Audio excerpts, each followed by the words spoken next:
Hello and welcome, middle school moms. I am very happy to have one of our very own moms in the room with us today. Nivedita Lahiri has contributed in all kinds of ways to our group, and I wanted to ask her especially about what is STEM and why should we focus on it? Do you want to tell us a little bit about yourself first? Absolutely. So, Elizabeth, thank you very much for inviting me to speak in your group. And I remember I came last year as well to speak on addiction. So it was very exciting, and I'm always happy to be back. Yes, so I'm Nivedita Lahiri. I am the founder and CEO of Council Academy. We are an online educational organization located in Connecticut, and we offer live mentoring to students, school-aged students, and also young adults. So, Fabulous. thank you. So your question, going back to your question about STEM, I believe it's a very important topic you raised today. I'm so glad that you raised this topic because STEM, I believe, in this modern generation and in the modern education that we are, visualizing for the children and the future generation is so important. So STEM, let me go back to STEM first. What is STEM? If I start talking about STEM, then I'll not stop. So STEM is an acronym actually. It stands for science, technology, engineering, and Math. math. I forgot the part. Okay, math. So again, but still I would say STEM itself is not complete. I should add an A in between. It should be STEAM, because the A stands for art, or in other words, language or communication. I believe that any of the science subjects is still incomplete without a proper communication and a proper language. Because if someone knows a lot of things, has good critical thinking abilities, logical abilities, analytical intelligence, but they don't know how to communicate, it's of no use. So I would still say STEAM, not STEM. Okay. Okay. So this is how I begin. So again, describing STEM. So STEM subjects are mainly the regular science subjects, physical sciences like physics, chemistry, life sciences like biology, medicine, all engineering subjects, computer sciences, software. Then we have other, mathematics, statistics. I don't know whether they put economics as well in STEM. I guess they did. It was a recent addition. And also there was a recent addition. Architecture was also added in STEM as a recent addition. It was not there before because it involves a lot of geometry, which is a part of math. So it should be under STEM. So this is in brief. There are more divisions and subdivisions, but these are the basic or broad subjects that involve STEM. And Yes.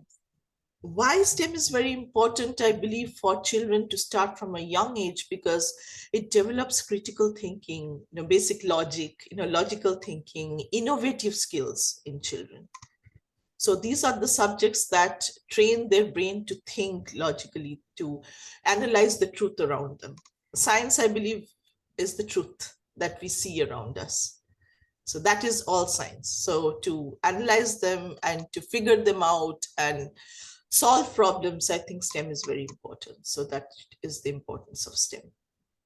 And why focus on it? Because again, I would divide that in between an early phase and a later phase.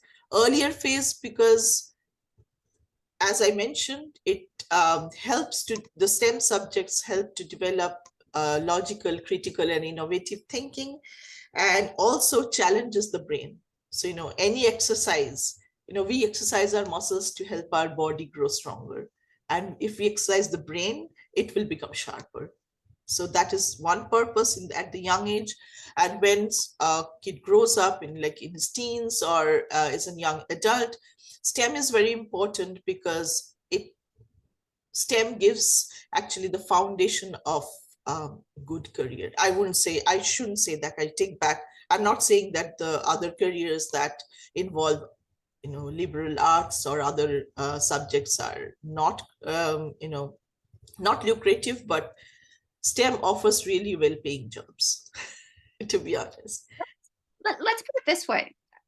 As a liberal arts major in a modern technological world, there's no way that you're going to get through life without using technology.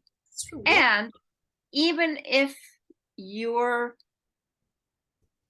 more of a humanities student, Mm-hmm. the kind of career that you end up going into is going to put to use, that's got its own kind of analytical thinking, is going to put to use really your ability to communicate effectively and to have an understanding of people in the world. But you're going to be exercising those skills within the context, most likely, of technological firms, software firms, engineering firms, biotech firms. Yep. And so that even if you are looking at your child and okay, this child is not going to be, a top software engineer, for example. She's never going to be a programmer. Still, having the background and having the foundational training in it is going to allow her an entree into that world. Absolutely. And I'm using the feminine gender here specifically because we know that girls are less likely to go into STEM. But no, and a lot of girls, again, a lot of girls are now, but historically have been less likely to. But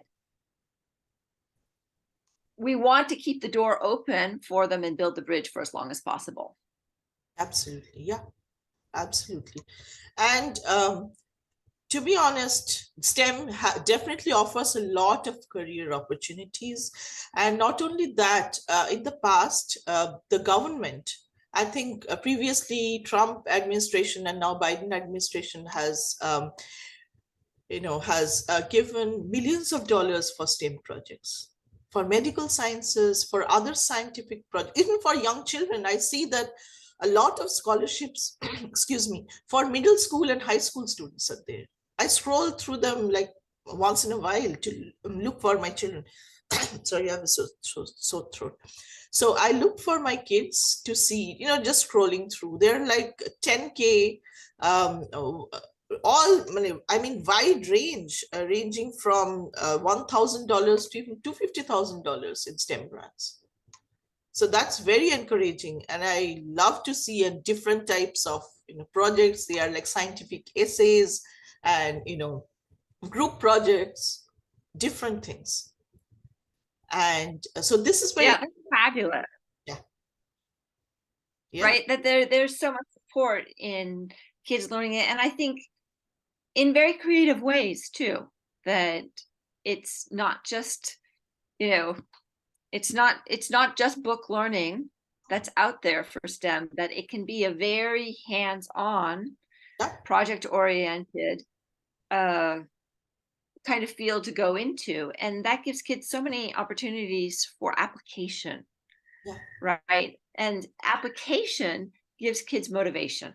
Absolutely. So yes, learning your math can be hard, the concepts can be difficult, but when you get to apply them and to see them in the real world, or to see them in a project that you're working on, it gives you the motivation to go like, okay, yes, I need to master this. Yes, absolutely. So this, I believe, is the importance of STEM, and these are the reasons I believe these are the reasons why kids should be exposed to STEM from a very young age. Because if there is not a solid background or a foundation, it's difficult. STEM is not easy, STEM subjects, to be honest. I mean, so it should be a foundation, and it should be like the kids growing with STEAM, I should say, not STEM, STEAM. I shouldn't take that art out, because otherwise I've seen, really smart kids, but with poor language skills, and that makes them very difficult for them. Yeah. The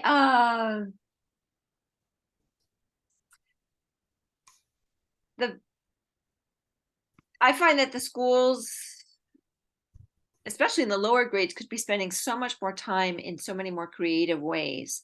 Yeah. And they aren't necessarily. And that may mean that parents want to look for opportunities outside of school to enrich their STEAM education and to give kids more opportunities to develop those skills and those interests. Yeah. And and with the younger kids, and you know so many parents come and they write in the middle school moms Facebook group, my kid's so unmotivated, they're so I just they don't care about their learning, they're not connected to it. And it's sometimes the outside of school opportunities that give kids a chance to have ownership of a project that's interesting to them, right? Maybe no grades associated with it, just the joy of the learning and the application and coming up with some kind of solution for something that provides the motivation that helps when they get back into that academic setting to really focus and bring some energy and some passion to it. Absolutely. Absolutely. So let's just talk careers a little bit, because I think that sometimes we just think like doctor, engineer, software engineer, and I used to teach ninth grade English, and I would ask people, where do you use writing, good writing, in your career? And of course, there wasn't a single career that I talked to where people didn't use writing as part of it and needing to use that aspect of it. But it was so much fun to ask, because as I began to talk to people, after all, I was just a school teacher, right? So all, my world was very narrow, going to school every day. And when I would go to parties and things, and I would ask people, what was your career and how did you get there? I learned so many new job titles, right? Like so many different ways. Like you think like, okay, you could work at Google. Yeah. But that's a really, like, Google's doing so much. There's so many different things. It's not just programming. Yes. Right? So let's talk about some of the different kinds of careers that kids could take if they had a strong STEAM foundation. Absolutely. So this is very important. Again, I believe that I know kids who are very young in elementary school, they don't think about careers. Yes, that's true. They're too young. But when they're in middle school, I believe that they should start thinking about what they like and what they would like to pursue in future. Something, it's not carved in stone. Again, say we expose them to STEAM and they start thinking about, okay, I like this, I don't like this. And based on this passion that fuels them, they move on to high school and make a solid decision. So that should be the path. A beauty about STEAM, I would say, let's talk about STEM now, the science subjects. It provides them with a variety of career options. There, as you were mentioning, either earlier parents thought that they would be very glad if their kids turned out to be doctors, engineers, scientists, only like two or three, and otherwise that's the end of the world. I know in India that happens even now. If the kid doesn't qualify for the entrance exam, for the medical entrance exam or engineering entrance exam, the parents are very disheartened. And the kid is also disheartened. They lose all motivation. But that's not true. STEM provides the students with so many options. So I'll broadly classify the career into three bins. One is academia. The third one is industrial career. These two are jobs. And the third one is entrepreneurship. Okay, so Right, say it again. Entrepreneurship, having your own opportunity. Entrepreneurship. Okay. Yes. So let's talk about academia in the beginning. So academia involves research and teaching in universities. So STEM students, they really love the subject. It could be like the physical sciences, as I was talking about, physics, chemistry, life sciences. It could be anything, even computer sciences. I know people who have done PhD and teaching software in universities. So these basic subjects, they could continue studying, doing higher studies, do bachelor's, master's, and then do PhD, write research grants, do a long postdoc, get the training, and become a faculty in the universities. That's a very difficult path, but a really, respectable, and that's one. The second one is industrial career, which is very broad. They could become scientists in different organizations, like NASA, scientist at NASA. They become an aerospace engineer and become a scientist at NASA. Or they could become a doctor and work in hospitals, physicians. They could become nurses, healthcare workers. They could become engineers, all different types of engineers. They could become software professionals, web developers. How many could I say? Then even some modern finance careers. We used to think before that finance is only about economics and accounting. No, there are so many finance careers that are heavily dependent on math. For example, risk management. The people who design the models for investment.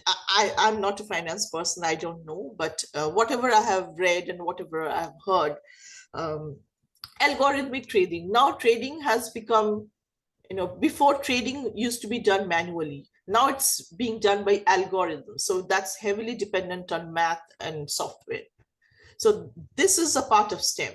So it's like a combo of STEM and finance. Then we have forensic science, where the scientists are working in identifying criminals in judiciary. I think this is a big interest to kids because they've seen it on television, and so they see all the different aspects which go into it.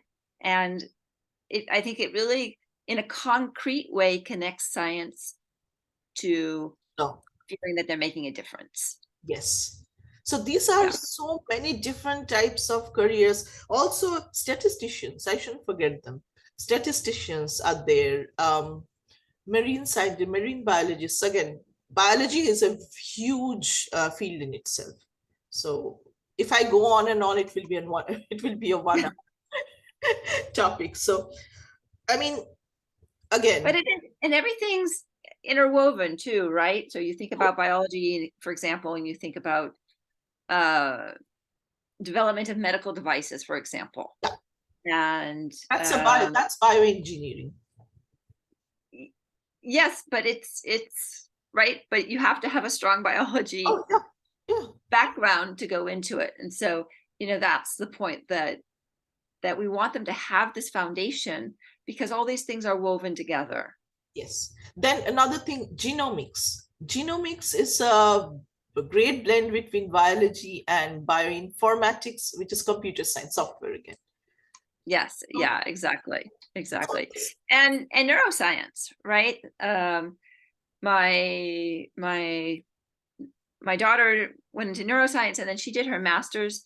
It's in vision science, which kind of is like, wow, what's that? But it was a cross-curricular program through the School of Optometry at UC Berkeley.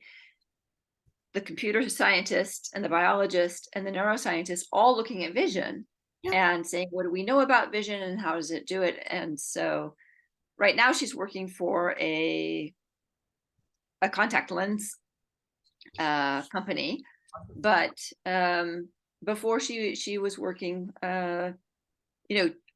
with the computer scientist on the self-driving cars and things like that. So there's just so many directions that you can go when you have these foundational skills. Absolutely. And she didn't discover STEM really until later, really until high school. And so that wasn't really part of her K-8 focus or experience. And, it showed up in, like, she doesn't have just that foundation in programming skills, for example, that it's not a central part of what she does, but she still has to know it. And it's really like learning how to read and write these days, knowing those skills. So I'm the mom of a middle schooler, let's say, and I want to make sure that I am, as I said before, keeping the doors open, building bridges. How can I support that kind of STEM learning at home?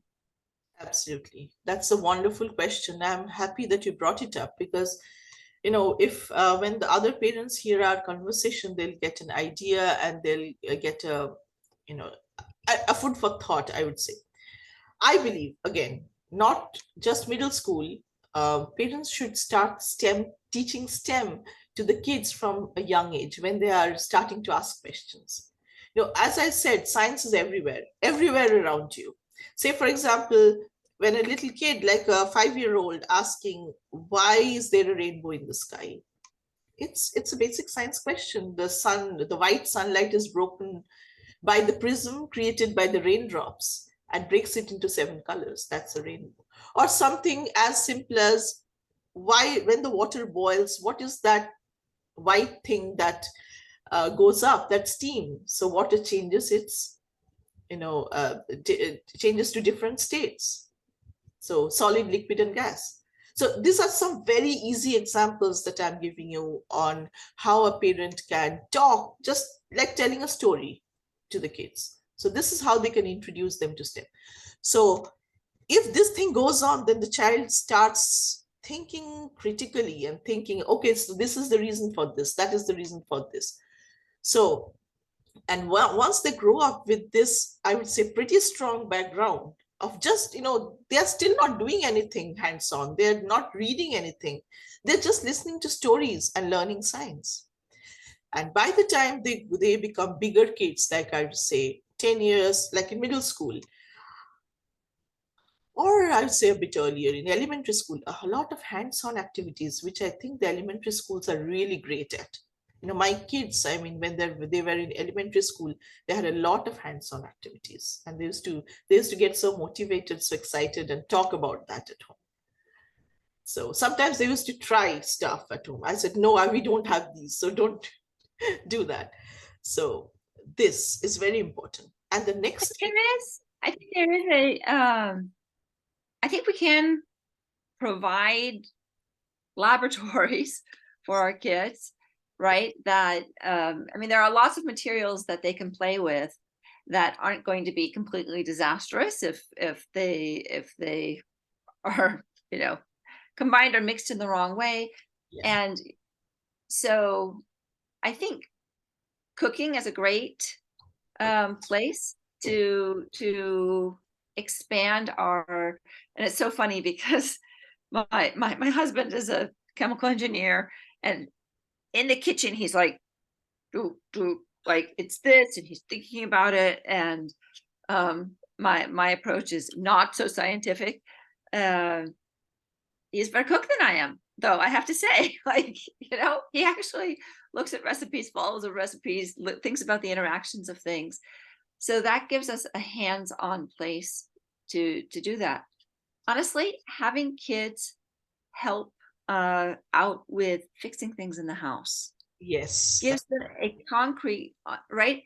It helps us to physics is in motion, engineering is in motion, design is in motion when we set about trying to fix even simple things that our kids are so much in their heads and on their screens yeah, no, that's, that any way that we can make it concrete makes that difference, right? any real life knowledge. I believe in real life knowledge. Real life knowledge. Absolutely. Yeah. And Work. it's a great way to connect, right? That, building something, having to measure something, Yeah. you just think of something as simple as why do I need to know the hypotenuse? How does that help me relate to if I'm building a cabinet or even repairing something? The concrete skills of math and measuring and converting, maybe from standard measurement to metric measurement, things like that. All Absolutely. right. Well, I see we're coming up on our time, Uh-huh. and but I want to thank you so much for taking the time to highlight this really, really very important issue for our students. And very quickly, tell us a little bit about Council Academy and what parents could find from you as resources. Absolutely. We love to be resources of parents because we believe that the parents are the first guide of the students, even before the teachers in school. So if we enrich the parents, the students get benefited indirectly. So we want to offer the parents, a lot of resources. So right now, as I talk about STEM, as we're talking about, how to enrich the kids' lives with, different, knowledge related to STEM at different ages. So Council Academy actually has started for mainly middle school students a pre-AP STEM curriculum, physics, chemistry, and biology, which will build, which has three levels: beginners, intermediate, and advanced, which from a very easy level introduces the kids to the concepts of physics, chemistry, and biology, because we believe that science is a language and they learn the language and grow, and the course grows with them. And I won't take much time, but the bottom line is by grade 8 we are pretty confident that what we offer or what the curriculum will give them a very solid foundation as they go into high school, and they would definitely sort of, we prepared them for for the AP courses, so that in many schools there are placement tests for AP. Physics AP, like, it requires math though, advanced, I think algebra too, but AP Bio and AP Chemistry, there are placement tests in grade 8. So we do mock tests for like in chemistry and biology, so that they definitely qualify. They have that background to qualify for AP classes in high school and give them a head start in STEM education. Fabulous. Thank you. Thank you so much for coming and talking with me today. Thanks, Elizabeth, for inviting me. It's always a pleasure. I'd like to come back to your group soon. Love these discussions. Thank you.